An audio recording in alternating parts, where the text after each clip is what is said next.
Fala pessoal, bom, eu não sei vocês, mas quando eu jogava bola na escola, na rua onde eu morava, na casa dos meus pais, sempre que eu tirava para o ímpar ou alguma coisa assim, né, Jockey Pô, seja lá o que for que você fazia, sempre que eu ganhava para escolher o meu time, eu sempre escolhia de cara o melhor jogador para o meu time.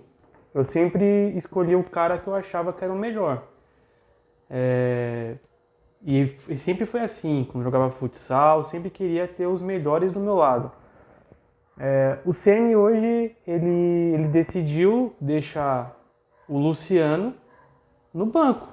Ele preferiu não ter um dos melhores jogadores do elenco de titular, num clássico contra o Corinthians em casa. Ah, mas o Luciano não é craque, o Luciano. Eu sei, o Luciano não é craque, o Luciano. Longe disso.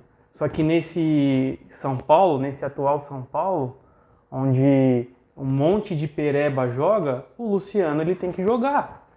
É impossível num clássico, é impossível num jogo importante não colocar o Luciano para poder jogar. Vocês viram a diferença do São Paulo hoje depois que o Luciano entrou na partida? Foi que o Luciano fez uma grande atuação, não foi nada disso. Só que a qualidade técnica aumenta, é óbvio. Só que o Ceni, assim como era o Diniz, eles têm uma questão de que o cara não consegue cumprir o papel tático do time dele. Vê se o Fernando Lázaro tirou o Renato Augusto do time dele. Vê se o cara já com uma certa idade, vê se ele tirou o Renato Augusto do time dele. Só que o São Paulo ficou o tempo inteiro tentando correr atrás do Corinthians no primeiro tempo, tentando, se preocupou, né, na cabeça do Ceni, reforçou o meio de campo, colocou o Pablo Maia, né? Eu nem acho que a ideia estava de todo mal, né? A ideia do Ceni até acho que beleza, você tentar anular, você tinha o Orejuela na lateral direita, a gente vai falar um pouco mais pra frente disso. Acho que precisava tentar mesmo anular as principais jogadas do Corinthians. O problema é que nisso ele tira o Luciano do time, né? Ele não acha uma outra alternativa, ele tira o Luciano, que é o que era que hoje é um dos caras que pode fazer diferença. Ele isola o Caleri no ataque, no meio de dois zagueiros, a bola não chega para o Caleri. E aí o São Paulo não consegue criar absolutamente nada, porque um dos poucos caras que tem alguma capacidade de criação não tá em campo.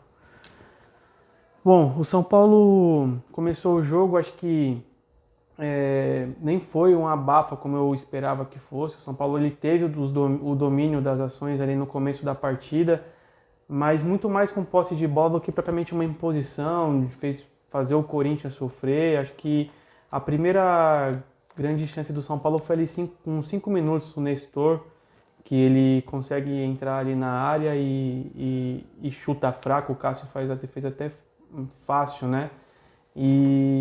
Mas o São Paulo tinha ali, estava com posse de bola, estava tentando controlava o jogo até. Mas aí entra aquela questão que eu acho que todo São Paulino vai concordar, da diferença técnica, da qualidade técnica. Eu sei que às vezes parece que é chovendo molhado, mas é um fato. E aí o Corinthians, que estava ali se defendendo, acho que a ideia do técnico deles fazer isso. E na primeira chegada do Corinthians, o Renato Augusto consegue um ótimo passe, né, pro Fagner, que ganha, né, nas costas do David, que não acompanha, ele rola para trás, o Adson faz 1-0. O Corinthians, aí depois teve o VAR, né, que ali ficou um tempo para saber se estava impedido, se não estava. Acho que foram mais de 3 minutos de espera. Fato que o gol foi validado, 1-0 para o Corinthians. E o São Paulo, a partir daí, começa a se desesperar, começa a lembrar o São Paulo, todas aquelas questões psicológicas que a gente fala. O São Paulo, ele se abate muito, né? Eu espero que com esse elenco não seja assim, mas ele automaticamente ele toma um gol, e eu falava isso para muitos amigos meus no ano passado, o São Paulo, quando ele toma um gol, é muito fácil em sequência ele tomar outro, porque o psicológico dos caras é muito fraco. Tomara que com novos jogadores o São Paulo consiga reverter isso, mas não foi o que pareceu, porque a partir daí o São Paulo começou a errar passe, não achava uma jogada. E aí num contra-ataque do Corinthians, uma bola enfiada pro Roger Guedes, ele consegue a disputa com o Alan Franco, ele ganha do o Alan Franco tenta ir no corpo e perde a disputa.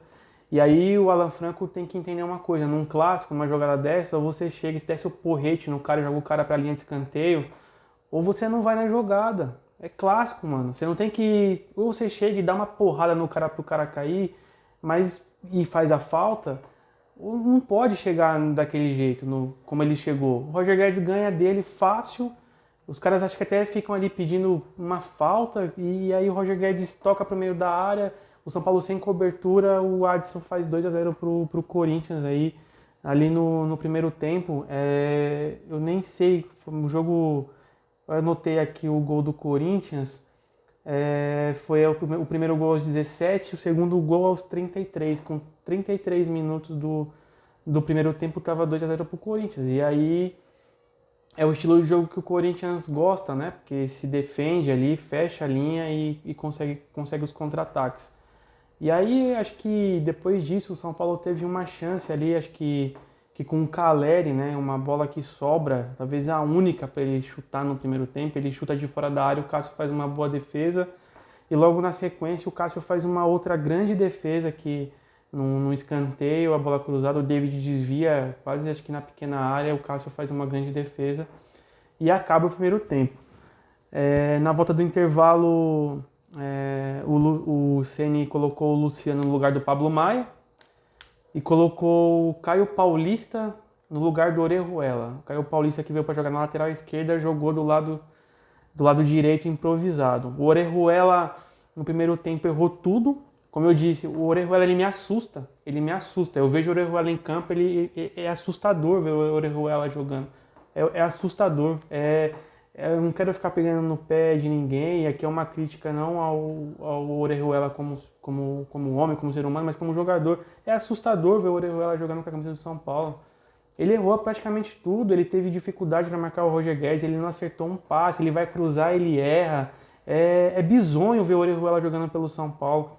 Eu entendo que hoje não tem 3 dos caras que poderiam jogar, o Igor Vinícius. Ao nosso nível, eu tô sentindo falta do Igor Vinícius. A gente não tem o Rafinha para jogar, a gente não tinha nem o Moreira, que é da base. Então tinha que jogar o Orejuela, e aí pior do que isso é que o Orejuela é estrangeiro. Então tira a vaga de alguém, né? O Galopo nem no banco ficou, nem o Gabriel Neves, porque tinha que contar com o Orejuela, mas o cara sai no intervalo. Então assim, se o Ceni, se é para improvisar, então coloca o Caio Paulista logo lá e tira o Orejuela. Com 30 minutos a torcida tava vaiando o cara já, entendeu? Aí o São Paulo, aí você vê a diretoria do São Paulo, pô, a gente não tem dinheiro. Claro que não tem dinheiro. Vocês gastaram 13 milhões no Orejuela. Entendeu? Vocês gastaram lá atrás 10 milhões no Jean, vocês gastaram não sei quantos milhões no Volpe. Como vocês querem montar um time competitivo? Não tem como, entendeu? O planejamento de vocês é tão ótimo que vocês contratam 8 estrangeiros e o limite para jogar são de 5 estrangeiros. É o planejamento que vocês fazem, entendeu? É isso que vocês estão fazendo com o São Paulo. É a gente ter que aguentar o Orejuela na lateral direita.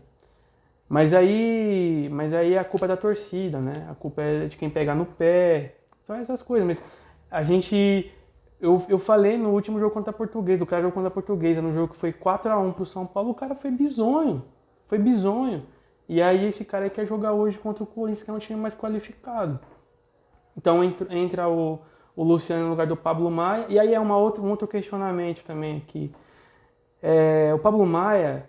Acho que é um jogador em formação, acho que é um bom jogador. Só que o Ceni colocou hoje 3 caras no meio de campo que não marcam. Eu falei no vídeo de ontem. O meio de campo do São Paulo não tem um marcador. E com o Gabriel Neves fora, não tem. O problema não é que o Gabriel Neves, a torcida não pede o Gabriel Neves porque o Gabriel Neves é o Josué, é o Mineiro, é porque ele é o único cara que tem de marcação. Porque o outro que a gente tem é o Luan, mas o Luan não joga.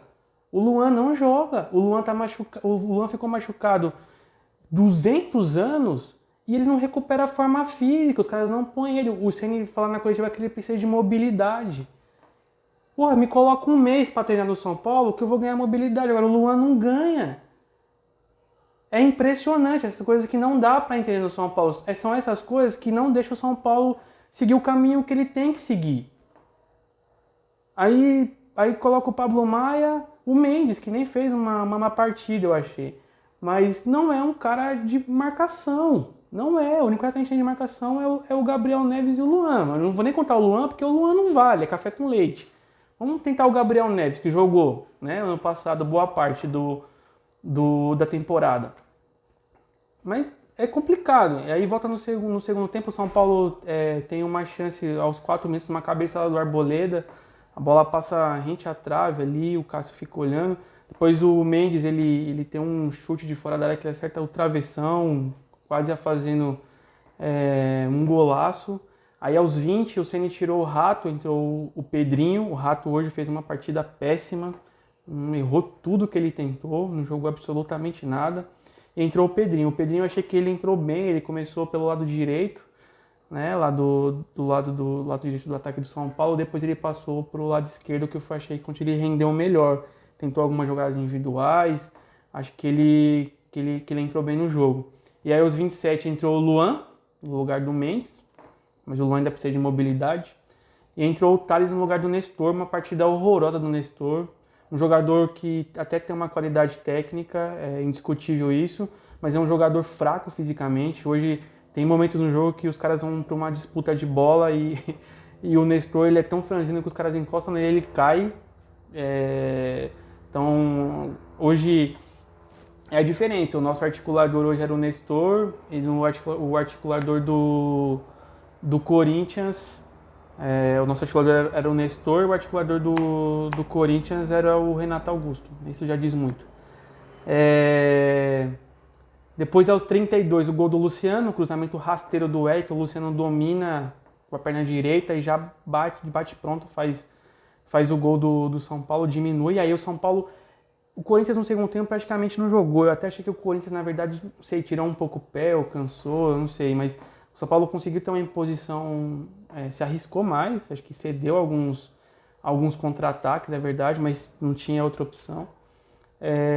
Aí logo na sequência do gol do Luciano tem um cruzamento do Caio Paulista, a bola passa por todo mundo, o David, não sei, consegue desviar, mas quase que a bola ainda entra direto pro gol. E aí o São Paulo continua em cima ali, mas é aquilo, né? Lançamento para a área, não foi que criou, né, muita coisa. Mas aos 53 já, ali no último minuto de acréscimo, acho que o Alan Franco lança uma bola dividida, ela sobra pro Luciano, o Luciano chuta ela, eu vi essa bola entrar no gol, mas ela tira a tinta da trave. E aí o Corinthians ganha por 2-1. O Corinthians, que não ganhava do São Paulo no Morumbi há 11 partidas, desde 2017, volta a ganhar do São Paulo no Morumbi. Mas é isso, eu acho que a gente precisa entender que o São Paulo ele ainda é um time em formação, a gente sabe, teve muita mudança, mas a gente também tem que ter a consciência de que é um time limitadíssimo tecnicamente. É um time muito limitado. Hoje você vê algumas tomadas de decisão, tipo do Nestor, do Wellington. O Wellington até acho que estava um pouco, parte física, acho que ele pesou um pouco hoje. Até na parte física o Wellington não estava bem no jogo, eu achei assim, achei que estava um pouco cansado. Mas assim, é muito complicado. Então acho que, eu sei que o Ceni vai falar aí na coletiva que teve menos dias de preparação, que jogou na quinta-feira. Sei que ele vai falar tudo isso, mas eu acho que o São Paulo está devendo muito na parte de criação e não é ser engenheiro de obra pronta, né? A gente está falando aqui do Luciano, não é porque perdeu o jogo, mas eu acho que não dá para você deixar um dos seus melhores jogadores fora num clássico, um jogo importante, e você tem o cara à disposição e você não coloca o cara para jogar.